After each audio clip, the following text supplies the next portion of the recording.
গত ১৬ই মে আত্মপ্রকাশ করেছে জাতীয় নাগরিক পার্টি এনসিপির যুব উইং জাতীয় যুব শক্তি। আজ সাভারে জাতীয় স্মৃতিসৌধে শ্রদ্ধা নিবেদন করছেন জাতীয় যুব শক্তির কেন্দ্রীয় নেতারা।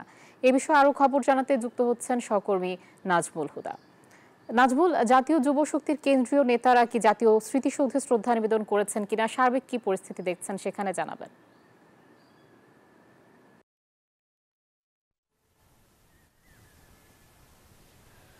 আয়শা, আপনাকে ধন্যবাদ। আপনি যেমনটি বলছেন, ঠিক কিছুক্ষণ আগেই কিন্তু যে জাতীয় যুব শক্তি সেই জাতীয় স্মৃতিসৌধে কিন্তু লাখো শহীদের যে প্রতি শ্রদ্ধা নিবেদন করেছেন এবং আপনারা দেখেছেন যে তারা জাতীয় যুব শক্তি জাতীয় স্মৃতিসৌধে তারা জাতীয় স্মৃতিসৌধে শ্রদ্ধা নিবেদন করেছেন এবং আমরা একটু কথা বলার চেষ্টা করব যে যারা জাতীয় স্মৃতিসৌধে যে এনসিপির অঙ্গ সংগঠনের একটি দল, সেটা হচ্ছে যে এই যে যুবশক্তি, সেই যুবশক্তির যে গত ১৬ই মে তাদের যে যুবশক্তি কমিটিটা ঘোষণার পরেই কিন্তু তারা আজ সকালে জাতীয় স্মৃতিসৌধে তারা শ্রদ্ধা নিবেদন করেছেন এবং আমরা একটু কথা বলার চেষ্টা করব সরাসরি এখানে যে কথা এবং তাদের সাথে কি কথা বলছেন শুনতে চাই।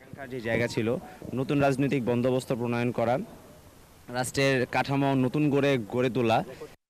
নাজমুল, আপনাকে ধন্যবাদ।